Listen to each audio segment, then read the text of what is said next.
Assalamualaikum warahmatullahi wabarakatuh. Selamat datang di channel Mulai Bisnisin. Di video kali ini kita akan sama-sama belajar terkait bagaimana cara membuat brand ya yang simple ya, khusus untuk pemula ya. Cepet-cepetan aja, sat bikin brandnya ya teman-teman. Cuman walaupun cepet-cepetan, tapi seenggaknya ada beberapa poin-poin yang sebaiknya kita perhatikan agar proses brand, menciptakan brand dan nantinya branding itu juga baik teman-teman ya. Nah, yang perlu kita pahami ketika akan membuat brand, saya mulai dari sini dulu teman-teman. Yang perlu kita pahami adalah ketika akan membuat brand, kita harus tahu dulu ya, kenapa kita mau membangun bisnis ini ya, atau membangun brand ini. Jadi brand itu identitas dari bisnis kita gitu ya teman-teman ya. Konsepnya seperti itu. Brand adalah identitas dari bisnis yang akan kita bangun gitu. Dan adanya brand itu fungsinya adalah biar orang lebih mudah ingat ya dengan kita. Kalau kita ingat-ingat dari video-video sebelumnya, yaitu konsep yang kita pakai ya, yang pernah kita bahas adalah bisnis ini bagaimana caranya kita menghadirkan solusi dari sebuah masalah dan itu dibayar ya. Seni memberikan solusi yang dibayar, itu bisnis yang kita bahas di video sebelumnya. Nah, untuk mempermudah penyampaian topik kali ini ya, bagaimana cara membuat brand ya, kita akan pakai contoh-contoh seperti di video-video sebelumnya, yaitu terkait masak ya teman-teman. Terkait masak kita berangkat dari sebuah skill, dimana skill kita berada di masak ya. Kita ingin membangun bisnis di ranah masak memasak karena skill kita ada di sana ya, dengan harapan untuk membangunnya, kita membangun bisnis online-nya itu kita lebih mudah karena kita minat dan kita juga bakat di sana. Oke, masak. Lalu pertanyaannya adalah why ya, kenapa kamu mau bikin bisnis ini gitu loh. Nah, mungkin pertanyaannya akan lebih mudah kita pahami ketika kita ganti seperti ini pertanyaannya. Masalah apa yang mau kamu selesaikan? Gitu kan? Itu akan lebih mudah sepertinya. Nah, kita berharap dengan skill kita memasak ini, kita bisa menyelesaikan masalah orang-orang yang ingin bisa masak. Orang ingin bisa masak ya, berarti target kita adalah orang-orang yang tidak bisa masak agar bisa masak, kan gitu. Orang yang ingin bisa masak. Nah, itu why-nya ya, kenapa kita bikin bisnis ya, karena kita ingin mengajari orang bisa masak gitu. Kemudian apa yang kamu tawarkan ya, apa yang kamu tawarkan di dalam bisnismu ya, tentunya skill memasak ya. Yang akan kita tawarkan di sini adalah skill memasak, skill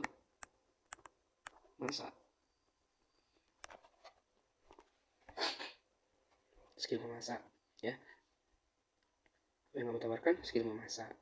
Gak cuma skill sih sebenarnya, kalau kita bahas terkait produk potensial ya, yang kita bahas kemarin di video sebelumnya, itu ya, ada macam-macam ya. Bisa produk, bisa bentuknya course ya, skill masak tapi dikemas dalam bentuk pelatihan atau course. Bisa juga ebook, macam-macam. Itu yang kita tawarkan. Kemudian the unique point of view, apa yang membuat kamu berbeda dengan brand-brand sejenis atau akun-akun sejenis. Kita sempat membahas di video sebelumnya itu terkait keyword ya teman-teman ya. Keyword, dimana keyword ini sebenarnya adalah target market kita teman-teman ya, target market kita. Nah, untuk target market ini butuh yang spesifik. Agar apa? Ya agar ini teman-teman. Agar ketika membangun brand itu kita punya diferensiasi, punya nilai uniknya teman-teman, punya pembeda antara brand kita dengan brand yang lain. Tentunya yang perlu kita pahami di sini, saya hapus dulu ya teman-teman. Yang perlu kita pahami bahwa brand-brand yang membahas ya bisnis-bisnis yang berkaitan dengan masak memasak itu enggak cuma satu dua teman-teman, atau yang baru akan kita buat ini enggak, sudah banyak teman-teman ya. Brand-brand atau akun-akun yang berkaitan tentang masak memasak ini sudah banyak gitu loh. Lalu apa yang membedakan kita, brand kita dengan brand-brand yang sudah ada? Oke, kita ambil contoh misalnya kita tadi kan target kita adalah orang ya, orang yang ingin bisa masak. Nah, kita spesifikkan orang ini siapa ya. Misal kita spesifikkan lagi, orang ini adalah mahasiswa atau anak kos. Spesifikkan ya. Yang awalnya orang yang ingin bisa belajar masak itu kan pasti banyak ya, ada ibu-ibu, ada bapak-bapak, ada mas-mas ya, ada mahasiswa, ada anak kos. Nah ini kita lebih spesifik lagi. Jadi unique point ini bukan cuma di target market aja sebenarnya teman-teman, bisa di hal yang lain. Cuman untuk saat ini kita fokuskan di target marketnya ya. Unique point ini bisa dari fitur ya, bisa dari konten yang kita hadirkan, yang mungkin akun-akun yang lain mungkin bahas tentang lebih tentang resep-resep aja, kita ada cara memasaknya. Mungkin yang lain terkait konten ya, bisa berbeda di kontennya, bisa berbeda nanti di harganya. Mungkin kalau sudah kita bermain di produk dan jasa ya, penjualan produk dan jasa, mungkin harganya lebih berbeda antara brand kita dengan brand yang lain. Cuma di sini saya coba ambil untuk unique point-nya di sini dalam hal target marketnya teman-teman. Nah di sini kita coba target marketnya kita sasar adalah mahasiswa atau anak kos ya, yang ingin bisa masak. Oke. Nah ini berkaitan dengan poin kesini teman-teman ya. Why-nya tadi sudah, value-nya apa yang kita tawarkan, itu skill memasak ya, cara memasak. Kemudian unique point-nya ya, kita dari target marketnya kita coba bedakan di mahasiswa. Target ini berkaitan juga di target audience ya. Mungkin di unique point of view ini bisa diperdalam lagi di kualitas konten juga bisa teman-teman ya. Nanti kita akan coba bermain di kualitas konten. Mungkin kita akan bermain di konten-konten yang lebih dalam teman-teman, konten yang lebih dalam pembahasannya ya, lebih berkualitas lah ya bahasanya ya, kualitas. Kemudian lebih lengkap mungkin ya, lebih lengkap atau mungkin lebih unik ya, lebih unik dalam artian di sini mungkin lebih langka dalam artian kalau dalam hal memasak mungkin resepnya itu adalah resep-resep yang jarang dibahas oleh konten-konten atau akun-akun lain yang sejenis. Jadi mungkin karena susahnya atau alat masak yang digunakan terlalu banyak, proses memasak yang terlalu panjang. Nah ini kita mungkin akan menghadirkan itu ya, atau mungkin jarang dibahas ya teman-teman, atau mungkin resep-resepnya yang jarang dibahas karena kita kaitannya sama ini teman-teman ya, mahasiswa anak kos. Kalau mahasiswa anak kos ini kan biasanya itu yang pengen bisa masak ini ya, mereka pasti ingin bisa masak masakan atau proses memasaknya itu yang cepat ya, cepat, murah, dan praktis. Ini mahasiswa biasanya ya, ini ini analisa bebas saja ya teman-teman ya. Jadi mahasiswa biasanya kan yang ingin bisa masak karena ingin membuat makanan yang cepat, murah, dan praktis kan itu. Nah maka Kalau target audiens kita sudah jelas ya, mahasiswa, dan kebutuhan mereka apa itu kita sudah tahu, yaitu kebutuhan mereka adalah mereka butuh bisa masak yang cepat, murah, dan praktis. Berarti konten-konten kita ya akan membahas tentang mahasiswa agar dia bisa masak masakan yang cepat, murah, dan praktis. Itu resep-resepnya nggak jauh-jauh dari poin-poin ini. Nah, kalau bisa dijabarkan target pasar kita, ya target audience ya, atau target market atau target pasar sama aja, itu adalah mahasiswa ya, mahasiswa yang ingin bisa masak, ingin belajar masak gitu ya, ingin bisa masak masakan yang cepat, murah, dan praktis. Maksudnya mungkin bisa dibawa ke kampus gitu kan. Nah, ini target kita ya. Mahasiswa berarti usianya berapa ya, kira-kira aja. Ini nanti terkait usia demografi kayak gitu itu nanti kita akan mengetahui seiring bertumbuhnya akun media sosial yang kita bangun, teman-teman, gitu. Oke, target audience sudah terbahas, kemudian positioningnya ya, kita akan berusaha membangun brand.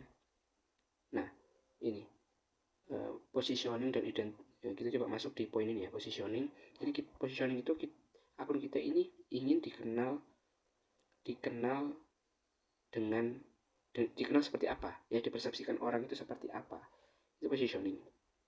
Jadi misalnya kayak Sensodyne ya, Sensodyne itu ya positioningnya pasta gigi untuk gigi sensitif gitu. Pasta gigi itu ada banyak ya teman-teman ya, ada pasta gigi untuk gigi berlubang itu. Kalau biasanya pasta gigi untuk gigi berlubang biasanya pada Pepsodent ya.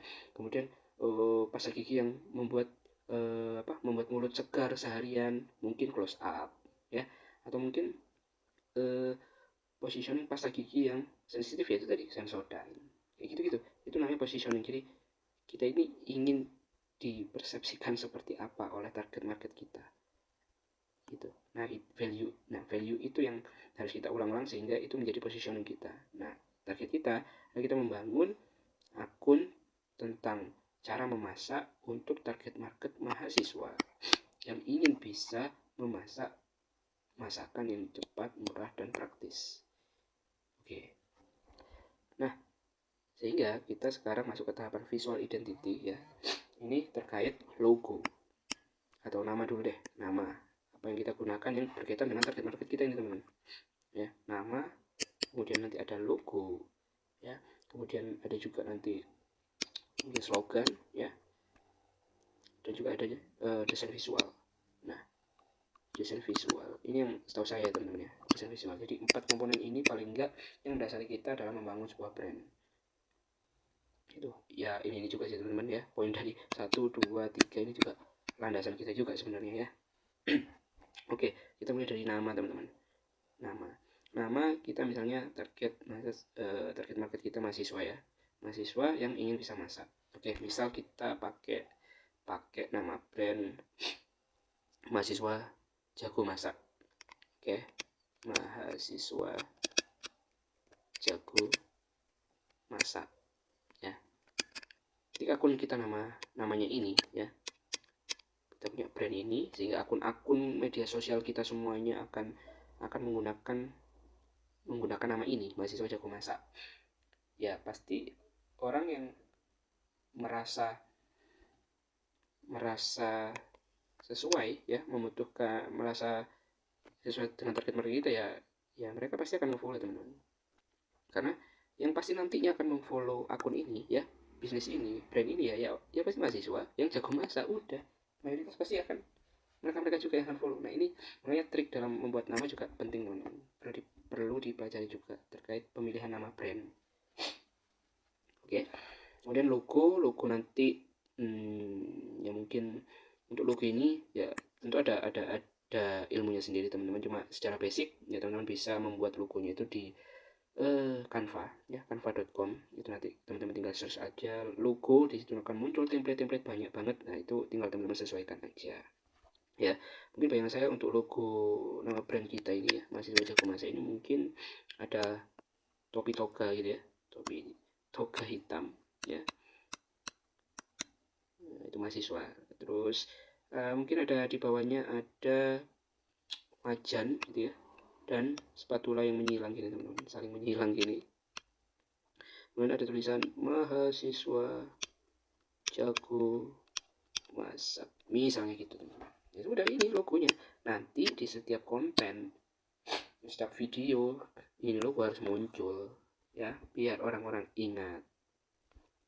Ya, jangan lupa di dalam logo itu kan ada juga warna teman-teman. Ya, ini nyambung ke desain visual. Warnanya kalau bisa jangan gonta-ganti teman-teman. Ya, warnanya misalnya kita tentuin warna yang akan kita tetapkan yaitu warna kuning, hijau, dan merah misalnya ya. Kuning, hijau, merah misal.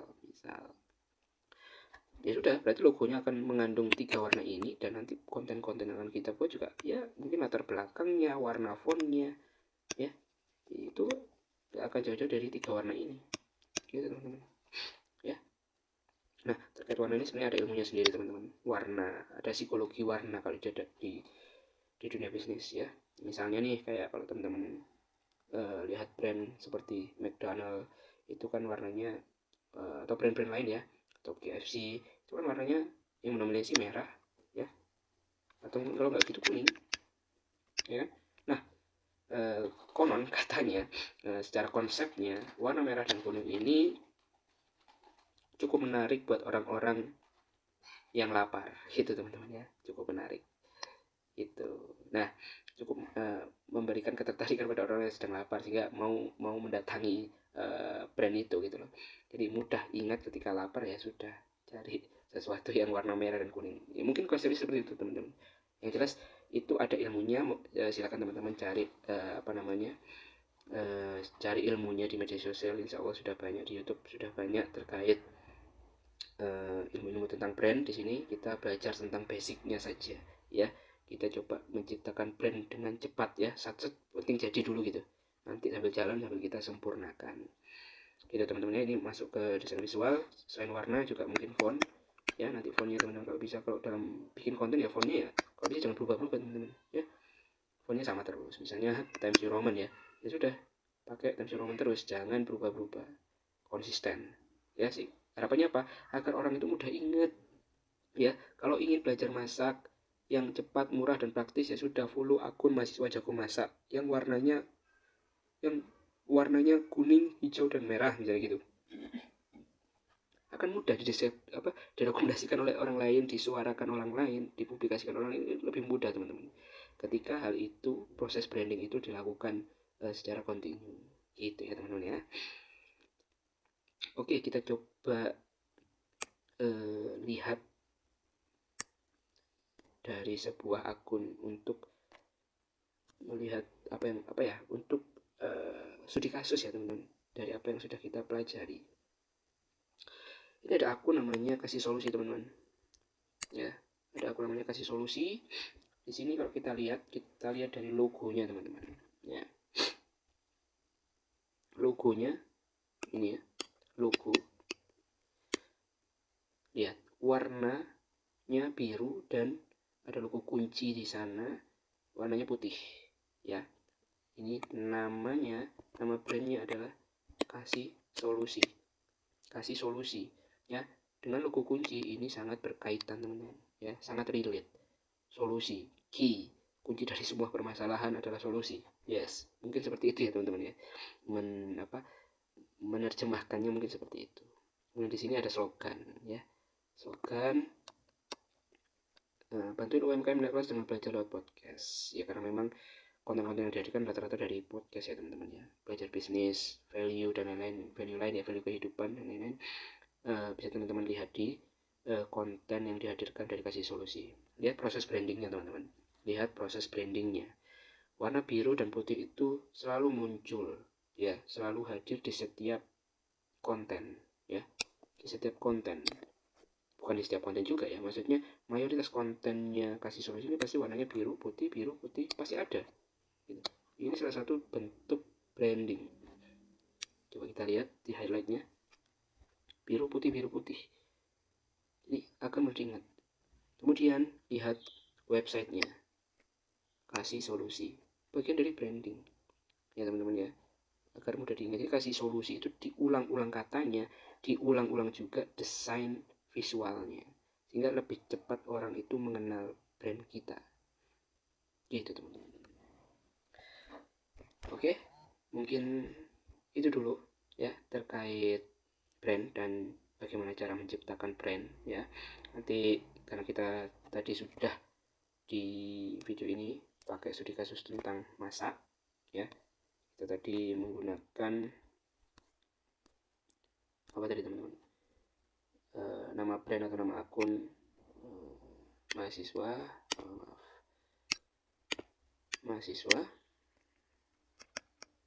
jago masak kayak gini ya. Silakan nanti teman-teman logonya ya, tentunya ini nama ini disesuaikan sama bisnis teman-teman ya, disesuaikan.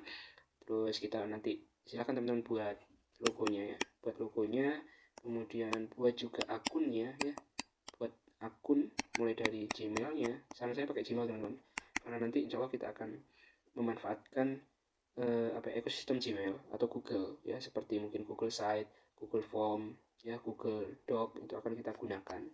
Jadi mungkin baiknya teman-teman pakai Gmail kalau yang belum membuat ya teman-teman ya.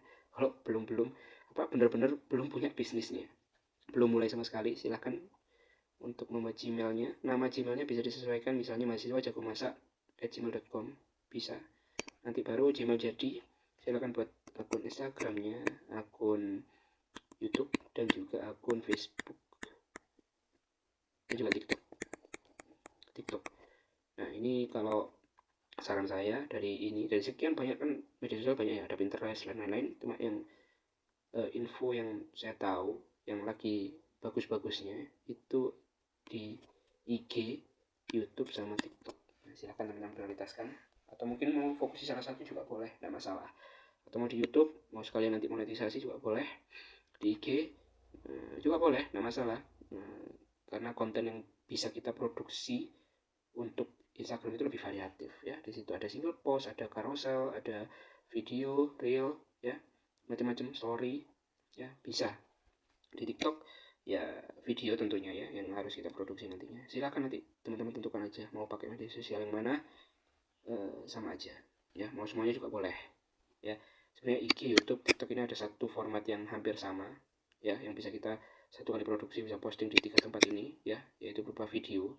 Kalau di IG atau Instagram itu berupa reel, kalau di YouTube itu short ya, kalau TikTok ya udah video TikTok itu formatnya sama ya, video yang tegak ini ya. Oke, setelah membuat logo, membuat slogan ya, tentunya nama dulu ya teman-teman. Buat nama dulu, nama brandnya sesuaikan aja teman-teman, sekreatif mungkin, riset ya, cari akun-akun kompetitor itu, otak-atik namanya ya, sesuaikan sama target market.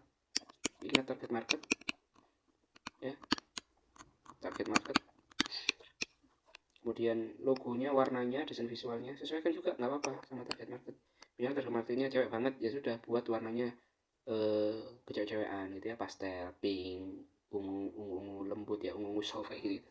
Buat seperti itu.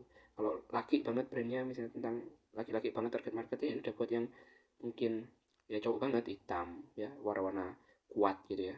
Silakan nanti teman-teman riset dulu ya target marketnya ya. Nama, logo, buat akunnya, siapkan semuanya, akun-akunnya. Ini kan media promosi ya teman-teman nantinya. Nah di video selanjutnya insya Allah kita akan membahas tentang teknik marketingnya. Nah setelah branding kita akan beranjak ke setelah branding ini kan kita lagi branding ya, menciptakan brand dan melakukan branding. Kemudian selanjutnya kita akan melakukan atau mempelajari tentang marketing ya. Kita akan banyak hal, mungkin di video selanjutnya kita akan spesifik belajar tentang funnel marketing, funnel strategi kayak itu. Jadi jangan lupa di subscribe teman-teman ya, jangan lupa subscribe channel Mulai Bisnisin agar tidak ketinggalan video selanjutnya. Silahkan like jika teman-teman suka dan merasa video ini bermanfaat. Kemudian kalau ada pertanyaan teman-teman bisa tuliskan di kolom komentar, kita bisa sharing di sana dan saling belajar. Mungkin itu dulu. Semoga video ini bermanfaat. Terima kasih. Assalamualaikum warahmatullahi wabarakatuh.